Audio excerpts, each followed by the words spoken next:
Hi, I'm Kelly McKinnon, Bermingham. I'm the Director of Behavior Intervention here at the Center for Autism and Neurodevelopmental Disorders. Welcome to our Parent Training Education Series.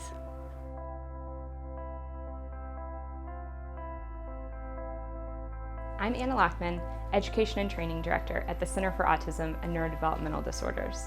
Our mission is to provide hope and help to individuals and families living with autism spectrum disorders, ADHD, and other neurodevelopmental disorders through excellent and innovative clinical care, education and training, research, and engagement. We strive to provide advanced training opportunities to benefit individuals, parents, grandparents, caregivers, professionals, and community agencies on a variety of topics. We're excited to offer this workshop as part of our online training series. We encourage you to access this training during times that work best for you and your family. We hope you find this workshop useful and can apply the information to situations in your own life. Thank you for supporting our education and training initiatives at the Center for Autism and Neurodevelopmental Disorders. Hi, welcome to part 2 of our Parent Education Training Series, Managing Challenging Behaviors. In our first video, we talked about ways to manage a challenging behavior when they're in the moment. We talked about first parents, making sure you are calm and ready to manage the challenging behavior. We talked about the importance of having your child have a calm cool down area, cool down spaces so that they can learn to go and use that space to calm down. We talked about using comforting and distracting items to help your child calm down, knowing that this was only used in this situation so they'll calm down, and then getting everyone back on track so we can get to baseline and start over.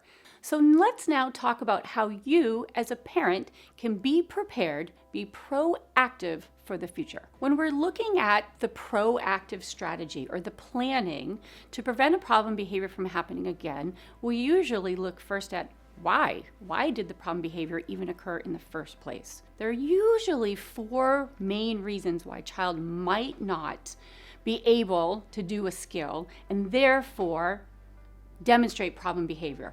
For example, one reason a child might engage in problem behavior is because they simply don't want to. They might not want to get off their computer to go do their homework or stop playing on their iPad to brush their teeth. In those situations, children don't want to do something and they may not possess the skill to tell you that or to explain why or how. Other reasons a child might engage in problem behavior is because they want to keep what they have. They want to stay on their iPad for a long time. Another reason sometimes children engage in problem behavior is for attention. Children might act out in the classroom and be silly and funny because that's getting a great reaction from the other students in the classroom, even though it might not be what the teacher wants them to do. Or they might start engaging in a problem behavior, but then when they see their parent get really angry, that's sort of like a bonus function, and that attention that they get from their parent might also maintain that problem behavior. Other times, children engage in problem behavior because of what we call self-stimulatory or automatically reinforced feelings. That might be a way a child is regulating an internal feeling by engaging in some challenging behaviors that might look like rocking or hand flapping. And so we look at these functions of behavior, determine why did this problem behavior happen, and what can we do to make a change. So we have a problem behavior and we need to figure out why it happened. There's problem behavior, and did it happen because of a skill deficit or a lack of motivation to perform the skill? That's why the functions of behavior are super important. Let's say, for example, you want your child to stop playing on their iPad to go brush their teeth, and they engage in challenging behavior. Maybe they scream, cry, throw their tablet. We need to determine, why did that happen? Did the child not want to stop playing on their tablet? A neurotypical child will have the language to say, "Mom, can I just play for 2 more minutes?" And a parent might say, "Sure," and then go brush your teeth. A child on the autism spectrum may not have that language, and so the screaming and yelling and throwing of the tantrum serves as a way to negotiate and say, "Could I just have 2 more minutes?" So that reason why is really important. Maybe the child does not know how to brush their teeth, and the fear of having to stop doing something they like to go do something that they don't know how to do might also evoke a challenging behavior. They may be trying to avoid or escape something they don't know how to do.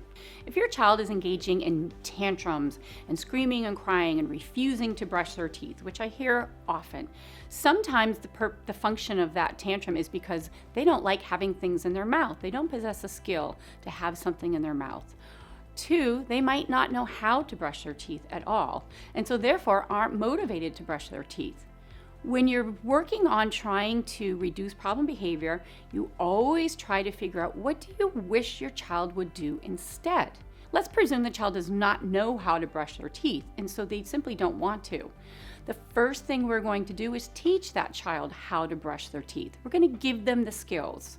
We're going to teach them a better way to manage that situation. When you're teaching new skills, there's lots of ways to teach new skills. We know children on the autism spectrum typically tend to be visual learners. I recommend to parents the use of 1, pictures, and 2, video modeling to help your child learn new skills, or maybe side-by-side modeling or the use of peer models can be a very effective way to help a child learn a new skill. Teaching that skill, the desired skill, might just make that problem behavior go away. Let's take a look at another problem behavior.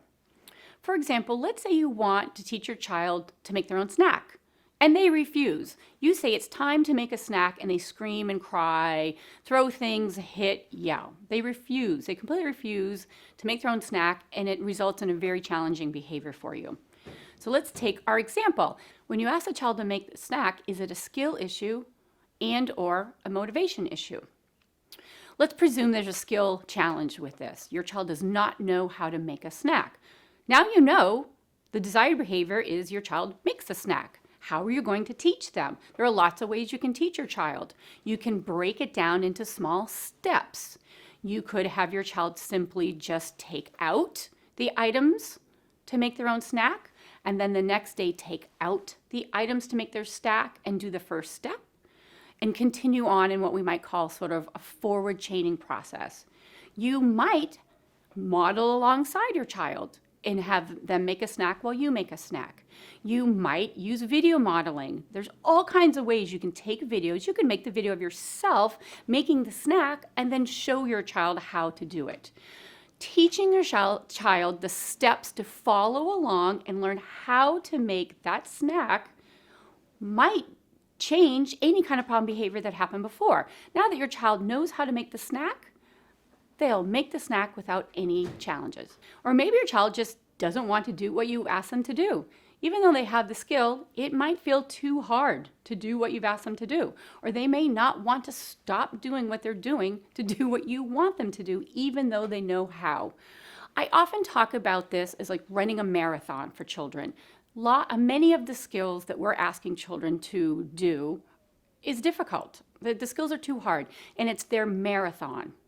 If any of you have ever run a marathon, you know it takes significant training to get to be able to run 26.2 miles. So if I were to ask you at home to run a marathon with me right now, a bunch of you probably would not do that.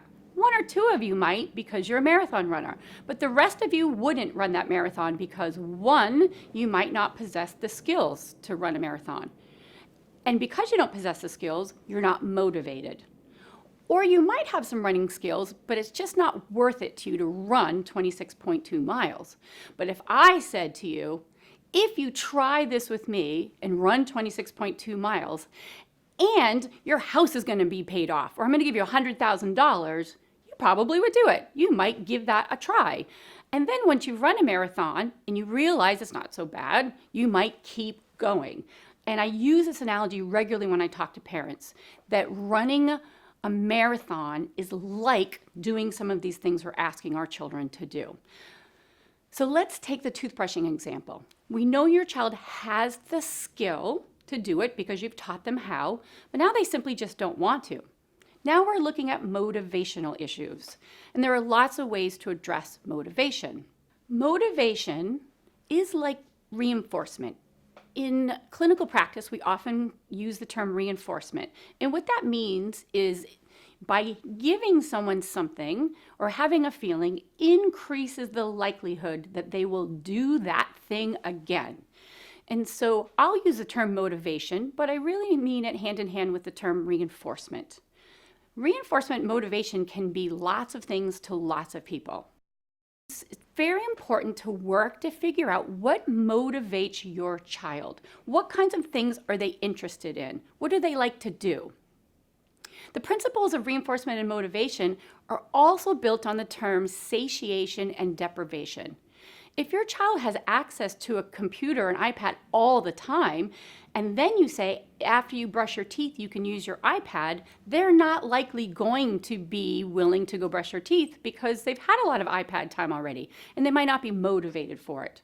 But if they haven't had any iPad time and they get home from school and you say, now it's time to brush your teeth and then you can have the iPad, your child might be very motivated because they've been deprived of iPad time. And therefore, we know they know how to brush their teeth and they're likely to go brush their teeth now because they're motivated to have iPad time. Determining what is motivating for your child and therefore reinforcing depends on your child's age, and it might depend on their state that day. For example, some children are very motivated to perform challenging skills, things that they're just learning, if they can have a snack or treat of some kind after. That'll only work if the child is hungry, deprived, if you will, of that snack. Some children are very motivated by screen time. Lots of children these days are hooked on screen time and have too much time of screen time. But they might perform a new skill if they can have access to their screen time.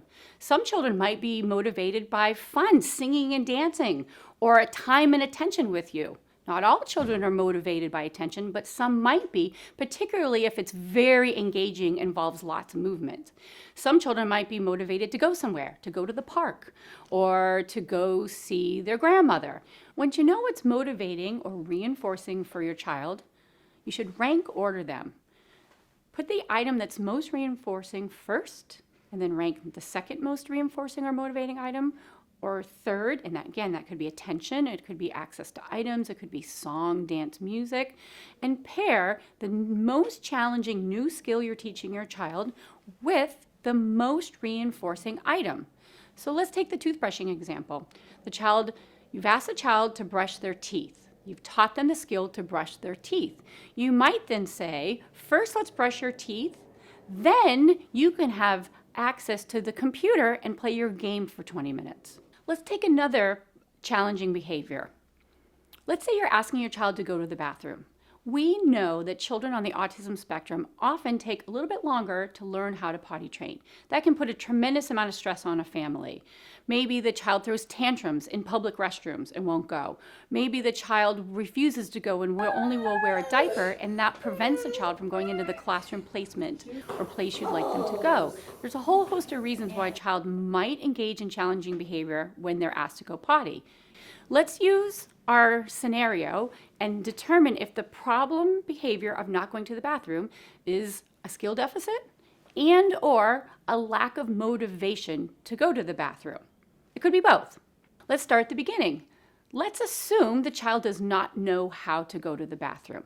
That might mean they might not know how to go into the bathroom, walk up to the toilet and pull down their pants, void in the toilet, and then pull their pants back up. Maybe they know all those steps, but they don't know how to void into the actual potty. They don't know if they want to stand or sit. We can teach those skills with a child using lots of ways. We can use pictures. We can use video models. You can have a child go potty alongside a child that is a peer or a sibling or a parent. You teach the child the skills necessary to go into the bathroom and void on the toilet. Now maybe they know what to do, but they're not doing it. There's a lack of motivation. We need to spend time helping the child then be motivated to go to the bathroom. That's often one of the common challenges for children. They know how to go to the bathroom, they just don't want to do it. Maybe they're scared. We're dealing with proactive strategies for managing challenging behaviors. If you're not sure if your child is engaging in challenging behavior because of a skill issue or deficit or motivation, the very best thing I can suggest to you is to take data. We know as behavior analysts, data tells us everything. And track it. Track some things for a while. We know that engaging in challenging behaviors can often happen when you're working or living with a child on the autism spectrum. It often feels like playing a game of whack-a-mole. You're putting out one problem and then another problem happens again. My best advice to parents is always start with one or two of the most significant challenging behaviors that are interfering with your life. Identify those challenging behaviors. Spend some time taking some data to determine if your child is demonstrating in that behavior because of a skill deficit and or a lack of motivation or reinforcement, and start your planning. The best thing you can try to do as a parent is to try and remain calm. Know you're in charge of your household. This is going to get better.